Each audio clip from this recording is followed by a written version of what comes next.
I get my Spanx on, Yeah. go upstairs. Was I in Spanx when we met? I love that about TikTok. You can kind of just like throw shit at the wall and it kind of works more often. Yeah, definitely. I think that's quite good because you can make sort of different videos, can't you, about different things, and they can still find people and stuff. Sometimes you can have a funny idea and you could do it two subtly different ways. Yeah. And one would go viral and everyone would be like, oh, this is great. And the other one would get a lot of kind of hate comments. I met Fred in Berghain. It was in the garden and it was the closing part. I noticed him from TikTok and I was like, I love this guy's content. And I saw him and I just thought, this is the perfect opportunity to say hello.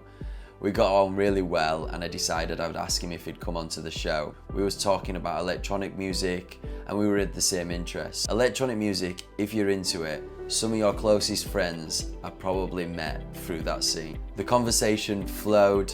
I hardly had to edit this at all. It was a perfect, lovely, nice chat. He's one of my favourite influencers out there.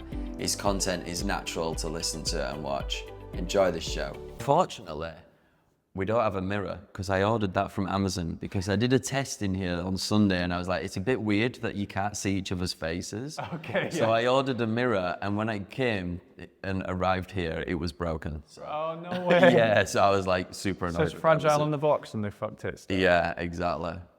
So what you want to do with your hair today, mate? So I'd like to have a nice low fade, which is what I normally have. Down to 0, yeah? Pretty much, yeah. And then just kind of textured on the top. Don't even really take much off, just kind of texture it. Yeah. Because I have such straight, flat hair that it just needs some that. kind of thing. Do you wear it across to the side or do you wear a bit of a texture? Yeah, so when it's like, I put a tiny bit of like, what's it called, salt spray in there. And I just put it to the side, but only rough. Yeah. I don't really like do anything with it. Yeah. Okay, so there isn't any spray in it at the moment, which is why it looks like a Labrador. Yeah. So we're going to kind of just take off about 3 weeks growth, maybe, which is I think it's like 2 weeks even. 2 weeks, so weeks. Like even, I can't see what you're doing, but maybe even just about like that a tiny much. bit, yeah. Yeah. And then the low 0 fade down here. I can see it's more of like a taper, so it's like shorter here and on the back, but yeah, let's do that then, mate. Of course. I trust you. So I think basically one of the first questions I want to ask you is about how you really got into posting on social media and how long ago was it? Yeah, so I mean, people watching this probably don't have a fucking clue who I am, but I've been posting on TikTok since late 2021. Yeah. And after Corona then? Yeah, after lockdown, yeah. It's have you heard of the Mandela effect, where people kind of think that something's true but forget that it actually never happened? I get so many people saying to me, oh, I used to love your videos during lockdown. And I'm like, I've never posted in lockdown, but I think it's because it's got lockdown vibes. Yeah. Just like a bloke chatting to the screen, but Was the first videos that you were doing, were they like funny videos straight away, or what were you doing at first? No, it's gone through a bit of a journey. That's such a highfalutin word to use, but it's gone through a journey of like, at first I was doing like audios in relation to like dating. So like dating and relationships, because I was single at the time. Yeah. And they were always like supposed to be a bit funny, but this whole thing that I do now of like just talking to camera, that came about after a while. And I think that like, that's kind of the way it happens for most people. Like you find your style out over time, really. Was that your like aha moment? Like, was there like one video that hit it and you were like, okay, I can keep going with this sort of stuff? Yeah, there was one where I was laughing about the Fast and Furious franchise titles. Yeah. That I was laughing about like how ridiculous it is. They're called like, I think I've seen that. Yeah, I've seen that video. It's called like Fast and Furious, and then they're all basically different names. And that one went big, and I was like, oh, it's just nice. It's just fun, just chatting about things that make me laugh. Yeah. And so I kind of carried on doing that. But you're having some success with it as well, aren't you? Yeah, I mean, I've been on TikTok for like 4 months. Yeah. And I was like just putting random things. Basically, I had this old video on my phone of me talking about an IKEA Kallax. Okay. And I thought I found one on the street. And I was like, and we're in Berlin, obviously. I was like, a DJ is going to find that and start a new DJ career. And it was just like really like 1 minute. And I put it on Instagram and I was like, oh, a lot of people thought that was quite funny, you know? So I was like, I'm going to start a TikTok and I'm going to put that on. And then I said to myself, I'll post every day for 30 days and see what happened. And then I think 3 days I had one video that got like 50,000 views. Oh, mate, that's mint. So I was like, oh, this is wicked, right? It's a good feeling, isn't it? It's a good feeling, yeah. And it's like quite nice to sort of like build this. It feels more community oriented than Instagram, I think. TikTok does for me, yeah. What do you mean by that? I mean the fact that I'm getting a lot of people like reaching out to me in Berlin. And I think who are on TikTok, and I think it's because they can be a little bit more anonymous, and they're sort of like, oh, this is funny, blah, blah, blah. Whereas Instagram, it's all just people that I already know. Yes. And they're like, yeah, you are normally like that, so it's nothing like different. I get what you're saying. I feel similar about TikTok. I feel like it's better at finding a niche audience quicker, yes. I think. So like if you say I post about, let's say I posted about films day in, day out, over and over again. And then one day I decide to post about Berlin. It would find the Berlin audience really fast. Yeah. Whereas the Instagram audience is just like, Instagram doesn't have a clue what it's doing. So I love that about TikTok. You can kind of just like throw shit at the wall and it kind of works more often. Yeah, definitely. Yeah. I think that's quite good because you can make sort of different videos, can't you, about different things, and they can still find people and stuff, you know? Yeah, I saw your one today about, there's someone outside, I think they're trying to catch your eye. No, Okay. I don't think so. Just looking. That's one you did today about the colour of a car. Oh, yeah, it's so funny. That was funny. I think, a lot of people message it. I love it when people get like angry, like, German privacy laws and stuff, you know? Oh, because of the reg? Because of the reg. I thought you might get a message about that, and I was already annoyed on your behalf. Yes. I was like, it's filming in the public place, you know, for a split second. I'm not filming number plates and putting them online. No, I know, yeah. I was like, that is such a German thing to say. I've noticed this though, like generally when you post something, especially that's like in disagreement or taking the piss or like just generally being a bit provocative, people's first reaction is to be defensive, and that makes sense because like a video pops up and some guy's telling them like what's what. Yeah. Their initial reaction is like, oh, well, fuck you. Yeah. And so I've realized that you have to be absolutely perfect in regards to like how you film it and how you tell your argument. Yeah. Because otherwise people are just immediately tear you to shreds in the comments and the video never does well. Yeah. It's like, if you want to be that guy, you have to like come correct. You know what I mean? Yeah. So is there a few times where you would like redo a video a couple of times just to be like, I could have made that better, or I could have made this a bit more politically correct? There's been a lot of times. It's not even that serious a lot of the time. It's more just like you can have a funny idea. Yeah.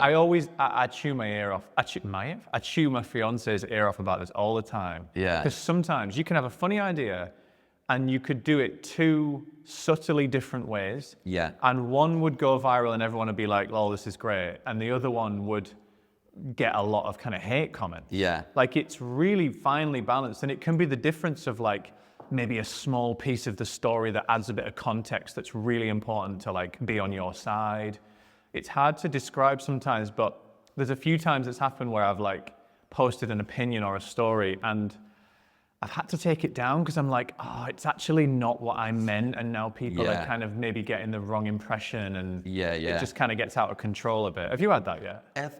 I know what you mean, but I feel like sometimes the longer a post is up, or if it starts to do a lot better, then you inevitably get sort of people pissed off with it somehow. Yes. Yeah, there's always going to be some hate. Yeah, but I've not actually took anything down. I've like I got one taken down immediately because it was my girlfriend's birthday, and they hired a boat, and I went out for the day with me and 9 girls on a boat. Okay. And I just made like a funny video, and it just like TikTok just does not like any flesh showing whatsoever. No, it does not. I mean, it wasn't even provocative or anything. It was just like me and a load of girls on a boat, and I just sort of put this like funny music on and stuff, but it just, so I just took that down because I was like, this is getting no views or anything. Yeah, the TikTok algorithm is really finicky. And like, I get why it is, because it's like, it's 7s and over, is it, on TikTok or something? Is it really? Something like that. Wow. So like, it makes sense. They want to be like more careful. Yeah. But it is annoying when you're like, like once I did this skit, which was like, it wasn't like amazing or anything, but it was just something to do with, the punchline involved me being in the shower, basically. Yeah.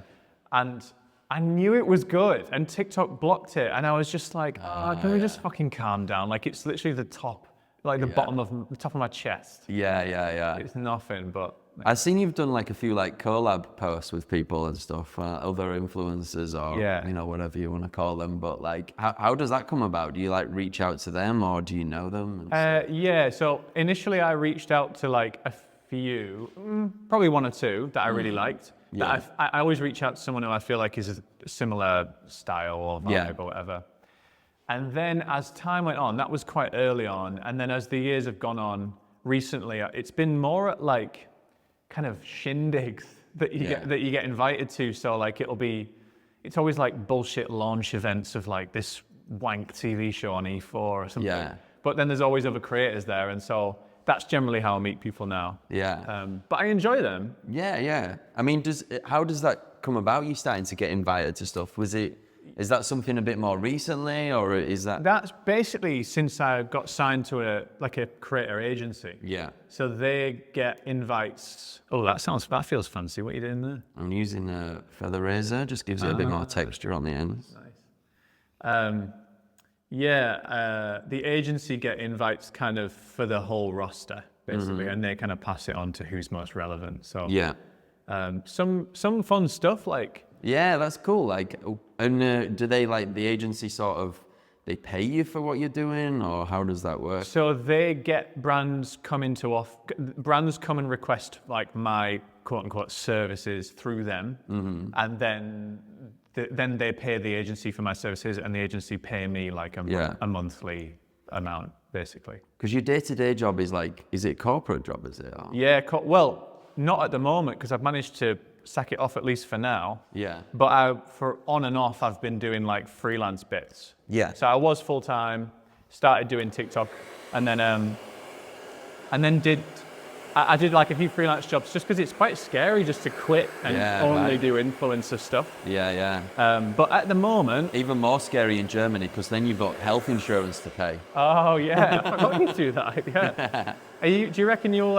do you want to get to that point? Or I love cutting hair, you see. Yeah. I love doing it as a job, but I would like to cut hair in my own terms, if you know what I mean. Uh-huh. I would like to get to a point where I can do it on the side, or like do it like this and work a couple of days in a shop, you know, like I don't want to have to do it full time, if you know what I mean. Yeah. Can I ask you a few questions actually? Yeah, go on. So how long have you been doing it?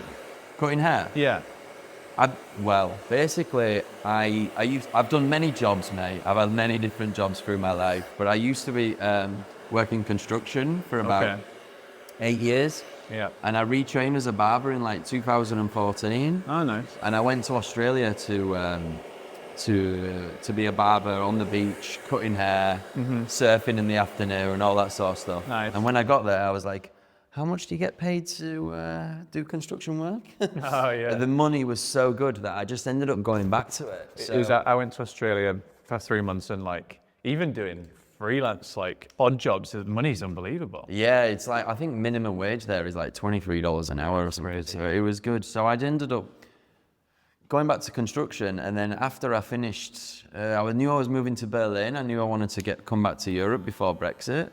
So I started cutting hair again, just on the side, and then so now I've been doing it back again full time for about 5 or 6 years. Oh, nice. Yeah. And you work in a shop, or do you have your own shop? Or? No, I work in a shop. You see, in Germany, it's not super easy to be freelance or have your own shop. Okay. There's like this thing called a Meister, and it's like a master of your trade. And it's not like in the UK where you can just there's a barber shop every 5 meters on a street. Right. Yeah. No, you need like proper like German qualification.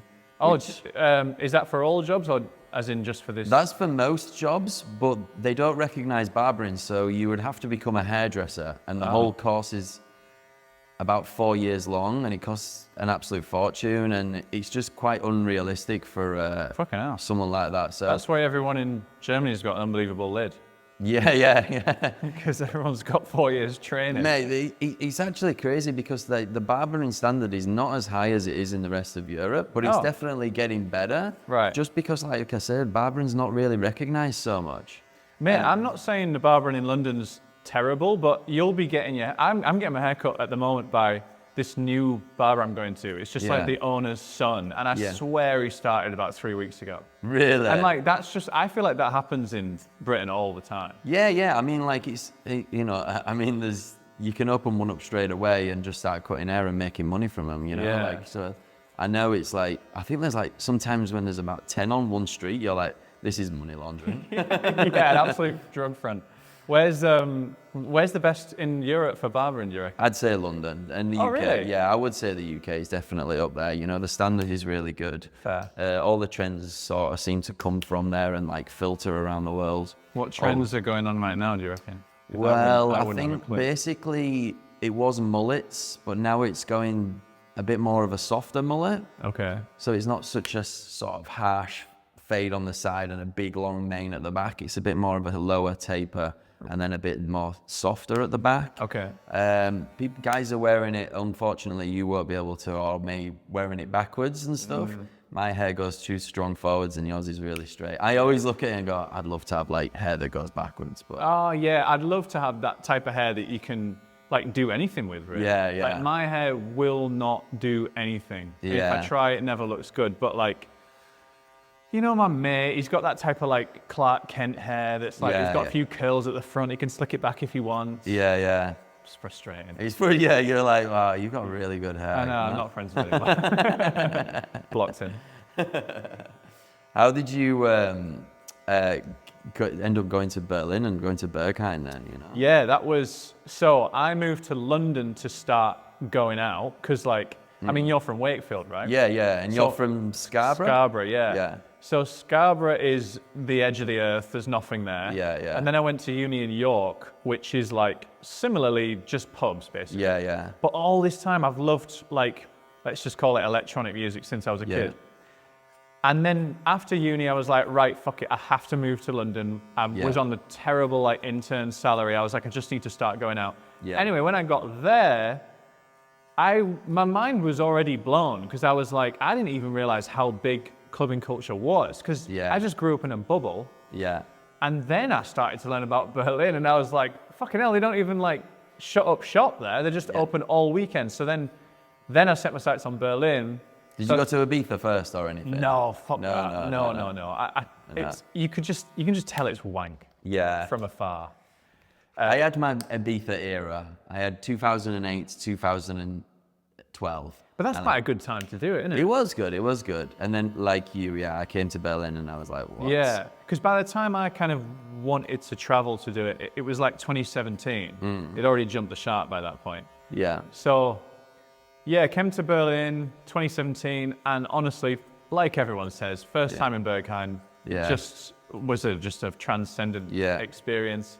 I will never ever forget it. It has to be one of my best days of my life, that first time. Yeah, it's so good, right? And is it the same for you? Like, it's almost like every time since then, it's not like you're chasing that dragon, but it is like, you'll never get that first time high back, right? No, definitely not, but I have really amazing times in there still. Yes. Oh yeah, I love it. Absolutely love it. And because I live here and it's just there all the time, I don't go a lot because I like to try and keep it special. But if I'm honest, I've been to Berghain's when it's not been good.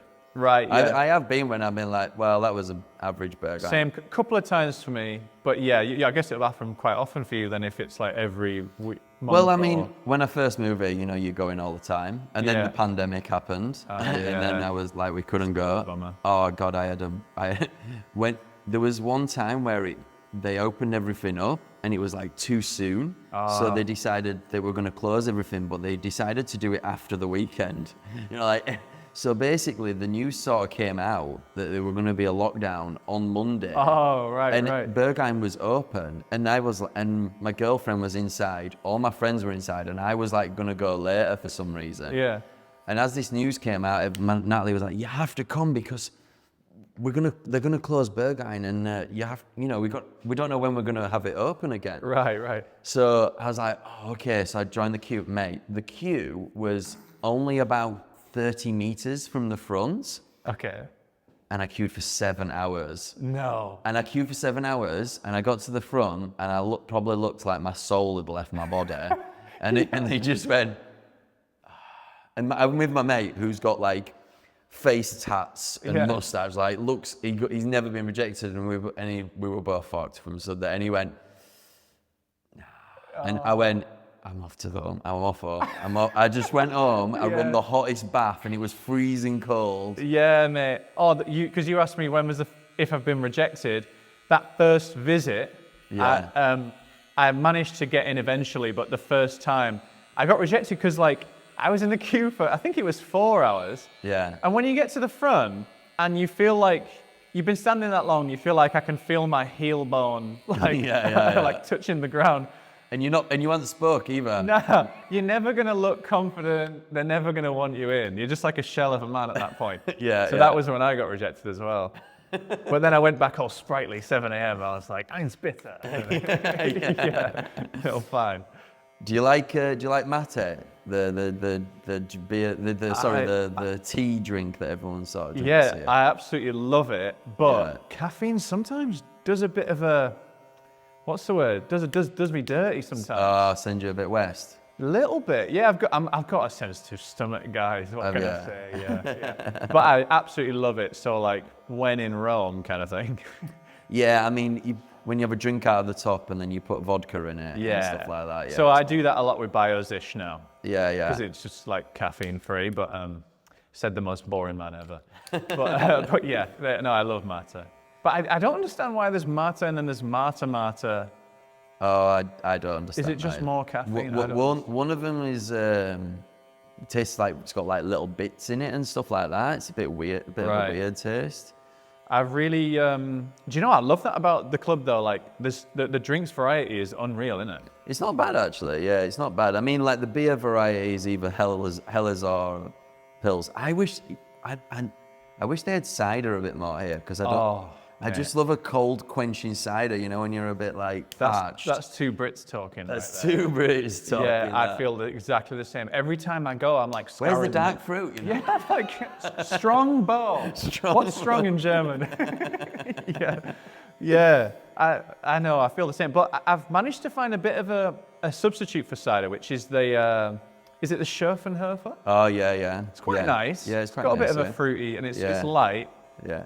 And then there's another like kind of light beer in a bottle. But they definitely need cider in there. Do you have a bit of a routine when you go to Berghain? Like, do you like for me, when I first get there, it's straight up to Pano and having either a Hemingway or an espresso martini. Oh yeah, that's nice. Yeah. And then what happens after that? And then that's when the fun starts. Forget everything. Yeah. Good question. I get my Spanx on. Yeah. Go upstairs. Was I in Spanx when we met? Was I think maybe it was the garden, wasn't it? I think maybe just shirtless. Maybe shirtless, yeah. Something like that. No, actually, I guess now you mention it, I actually don't have a routine. Do you? Maybe I haven't been enough. Because like every time I come, it feels like I'm just needing to run around like silent. Yeah, just dive in. But that was last time I saw you when I saw you in there. It was Robert Hood, wasn't it, in Panorama Bar? Oh mate, that was unreal. He was amazing, wasn't it? Yeah, that was unreal. I love it. I love it and hate it when there's like real headliner names in Pano Bar. Yeah. I love it because they know that everyone loves them and they just bang it out and there's no like messing around with warming up or anything. Yeah. But I hate it because Pano Bar is not good when it's full. It's so fucking chock-a-block and sweaty Whereas I think Berghain when it's full is quite bearable. Yeah. You can find a bit of a space sometimes. Yeah. As long as you're not in the centre of the dance floor and stuff, but... I mean, I suppose we're going to see this weekend, right? We'll see, it's going to get busy. So you Pano guy then? I'm a Berghain guy. You're a Berghain guy. I'm a Berghain guy, but I do like Pano sometimes, and I'm getting, the older I get, the more I like it, the slower BPMs and a bit more of a... And I think things are going back that way as well. Yeah, definitely, yeah. I'm like, you make music as well a little bit, don't you? I do, yeah. Yes. I've been doing that also since, well, kind of self-taught since like 2017. And I've had a few tracks played in Berghain. Oh, have you? And that was, I think I can count them on one hand, but I think it was 4 or 5. And oh mate, best feeling ever. What's your artist name? Just my name, unfortunately. Just your name? Yeah. Have you tried producing? I've been producing, and I've got I've not released anything. Just sort of got stuff on SoundCloud. I have the worst imposter syndrome known to man, mate. I have maybe 50 tracks I haven't released anywhere. Wow. Yeah. Can I have a listen? Yeah, I'll send you some stuff, them, definitely, yeah. They're probably banging. People say they're pretty good. Imagine if I listened, I was like, this is like blowout. You need to get this out. Who is this guy? Yeah. But I was DJing first, and I was loving DJing, and then the natural progression is to start to... It is, isn't it? I did the same. Produce, and I've been producing for a couple of years, but since I've sort of been starting with this YouTube thing and planning it and stuff, I've kind of put it on the back foot, but... Yeah. Me and my girlfriend DJ together. Oh, yes. Because she's a DJ. She DJs like techno on her own, but when we DJ together, we do house music, and we're called Date Night. Oh, nice. And she's pretty successful, right? Like she got a booking in London last time I checked. Yeah, she had a booking in London. We actually both played in London recently. Nice. We played for an after party, which was quite cool. But yeah, she's doing okay. Like, she's definitely up and coming. Yeah. And she's playing like RSO on New Year's for I haven't been there yet. Oh, it's wicked. Yeah, I heard it's a really cool club. You choose the right party, it's a good one, but they're getting like awesome lineups, like all the time. It's like some of the techno lineups are kind of rivaling Berghain some weekends. Yeah, definitely. Yeah, definitely.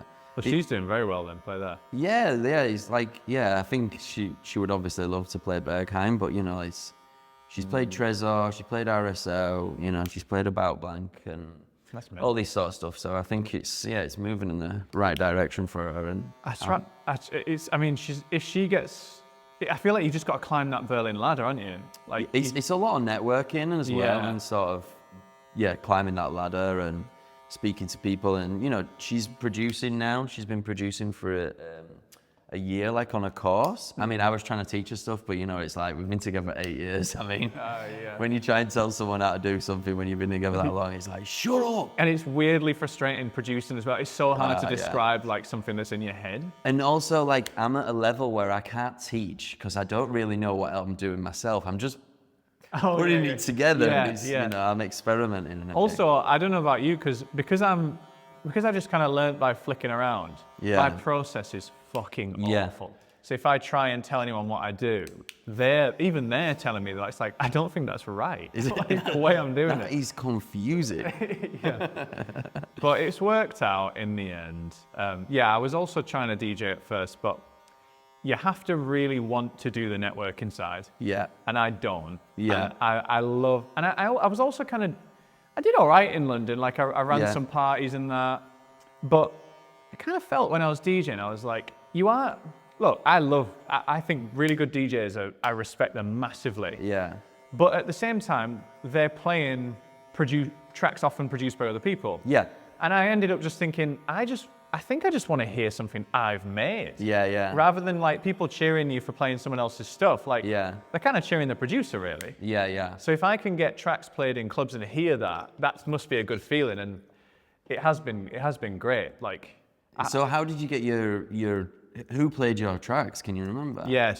Definitely. Yeah. So Francois X played 2 in a row actually. Nice.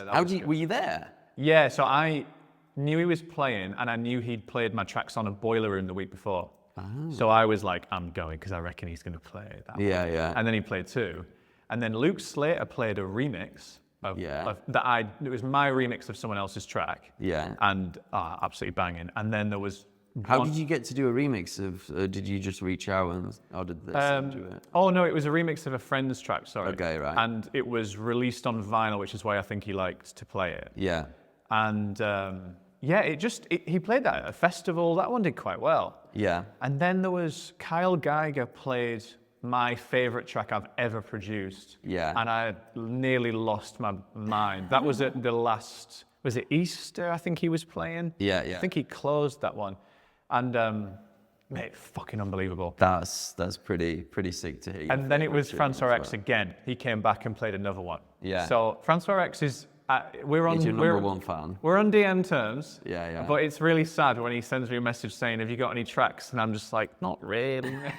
I've kind of just been making silly videos. He must look at my profile and be like, "What the fuck? Who is this guy?" Yeah, make some tunes again. You know? Yeah. I've seen Francois X a couple of times in Berghain, and I fucking love his style. It's like, good, isn't it? It's like sci-fi techno. It's strange, yeah. It's like that's a good way of describing it, actually. Yeah, it's like like a bit futuristic. Yeah, and have you heard his mates like Mac DeClose and people like that? Yeah, they're wicked. Yeah, I see. He's an awesome DJ. Like very good DJ and really good producer. Yeah, and it's really hard to like imitate it. Basically, like I've tried to be like, oh, I love that tight kick, and there's a really clear bass line and everything. Yeah. There's a lot of clarity in the track. Yeah. I love that because I don't like the muddy style techno, like where it's all kind of hypnotic and atmospheric. Yeah, I really like that clear style, which I think is why Francois X likes my stuff, because I'm trying to do that. Yeah. But Mac DeClose is on another level with that. Like, yeah. The clarity in his tracks, it's so perfectly produced. Yeah, he's definitely got a nice style. He's very nicely placed vocal samples, Yes. which play off each other really well, and it's really cool to like hear on a dance floor. And it's also really nice to DJ with because you can nicely layer it with other music. Yeah, it's loopy as well, but also like catchy. Yeah, that's it. Yeah. So it's 10 o'clock, right? And it's who are you picking for the peak time Berghain DJ, if you can pick anyone? 10 o'clock on a Sunday night. Oh, DVS1. Really? Yeah, he's my favourite. Do you know, I'm not a massive fan there. He's my OG favourite, mate. So I have got a lot of like new ones that I really like. I really love Rennie Wise now. I really enjoy his sets. Rennie Wise is banging. But like, I also like to hear totally different people. I went recently, and at that 10 o'clock slot, it was Truncate. Oh, was he good? I really wanted to come to that. It was amazing, mate. It was like such a wicked set, that was. I booked him for one of my parties in London once, and he fucking twisted his ankle and he couldn't fly. Oh, no I love Truncate. Yeah, his tunes are wicked. His tunes have a bit of that sort of Mac DeClose sort of sound, and they're also like, you can tell his tracks like quite easily, I always find. Oh, 100%. That for me is what I would consider like my taste. It's like the thread from him. Sorry, well, it's kind of the thread from like Ben Sims through him and then towards Mac DeClose area. And is Ben Sims your OG then? Who would you pick at 10 o'clock? See, I love Ben Sims in London. I haven't seen him in Berghain, but I don't necessarily care to, just because he's so intense. Yeah. He never lets the energy drop. Yeah. And I think for a 4-hour set, I don't know if I want that. I think for a 10 o'clocker in Berghain, is it too easy to just say Steffi? I love Steffi. She's so good. And she knows better than anyone how to fucking do that room. Yeah, she does, yeah. And she can play like any sort of style, right? She can smash panorama bar or like... Yeah, play really well in Berghain, yeah. I used to call it eargasms. Like, she gave me my first eargasm in... Yeah, she always plays tunes. I'm like, what is that? Yeah, it was in Pano first time, and she played this track. And you know when you just, like, lose track of what's around you and you're just completely in it? Yeah. And she completely opened my mind to, like, a new style of, I don't know, DJing, I guess. Yeah. And then she does it every time I see her. There's always one moment where she must be layering 3 or 4. And she just takes you away in there. Yeah. That's probably why you like DVS1, right? I love DVS1 because he just layers loads of stuff, and I listen to his sets and I'm like, yep, that was 8 hours and I didn't recognize one tune. And I'm just like, I just feel like I'm just getting a music education the whole time. Yeah. And it's fast. but it's got this like groove to it that There's always a groove. Yeah. I just absolutely love. I went to his Wall of Sound, which is like this in Athens. Oh, yeah. Which is this like crazy setup thing that he does, and he has like 100 speakers, and it's about like 2-3 meters high. Wow, I and didn't you hear like about that. experience the whole thing. So yeah, I went to that. So is that just him? He organised that? Or? Yeah, he organises it. It's his event. I mean, he got other DJs to play like Dasha Rush and I can't remember who else played, but it was awesome. And yeah, I'm a big fan. But yeah. That sounds I mean, amazing. I love Berghain as well, obviously. Berghain is, I mean, he's a Yorkshire lad as well, isn't he? Yeah. Yeah. Sheffield. So Berghain as a producer, I think, is unmatched, actually. Yeah, he's like, his tunes are just, he's just an innovator for music, I think. Like, Yeah. it's always something different and a different style. He's a tastemaker. He's always 2 steps ahead of the pack. Yeah. Because there are other tastemakers that are kind of like really working with the sound right now. I just feel like no one's ever able to really get to Berghain's heights, really. He's always ahead. He was making like dubstep and all sorts of styles though before years ago, wasn't he, you know? Yeah, he's really versatile. But as a DJ, I'm not mad about him. Have you seen him in Berghain? Yeah, He's just mad, he's just like full on intense, like banging sort of stuff. full on. Yeah, I just, to be honest, I think technically, like I've heard him like slip out of mixes more often than other DJs. And Yeah, like, but he does slam vinyls in as well. He does, He just yeah. plays like all sorts and stuff. yeah, that's kind of his vibe, isn't it? Have you ever seen Freddie K in Berghain? Not in Berghain. Oh, man. Saw him in Fold though. He is awesome in Berghain. I've seen him close Berghain when I just moved here. It was like end of 2019, I think. And it was the closing. It was the best set I've ever experienced in my life. Wow. It was like 2-3 in the afternoon, and they just decided they were closing the club because they had a concert apparently the next day. Oh yeah. And they had to like kick him off the decks, but the club was still full. Usually like closing, it filters out and then they sort of used to just close. I know now they like close at 8 a.m. on the dot. Yeah. But back then it was like, you can just play whenever, but they actually had an event and I saw like the manager or whatever telling me I had to get off the decks. That's so everyone funny. like, they turned all the lights on and then he was like, everyone was like, one more tune. So he played this like, I don't know what it was, this hard techno, like Italian, he had this Italian vocal at the beginning, obviously, I don't know what he said. And they were just like, bah, bah, and everyone were just like climbing up the sides and it was Oh, that sounds mint. proper cool. He's a true like selector. Oh, he's like, yeah, I don't know how he plays vinyl that long. I mean, his neck must be fucked because he's like that the whole time in his set as well, you know? Yeah. I do think that. Have you noticed, is it, I don't know how is it Fadi Mohem? Oh, yeah. Have you noticed how he dances when he DJs? I don't really notice him DJing and stuff, but like... When I've watched him DJ, he dances with this like real severe neck bob. Yeah. And I'm like, he must be fucked. Like he's doing it 8 hours on closing. Yeah. I always think that about DJs. It's so true. So, okay, so I've got a little question because we're almost coming to the end of the interview now. Okay. I almost finished your haircut and stuff. What about, so if I know you're a film buff. Oh yeah. And you do the YouTube and stuff. Yeah. So, which out of all of your TikTok or Instagram posts would you think would make the best film? Wow, that is a good question. Let me have a think.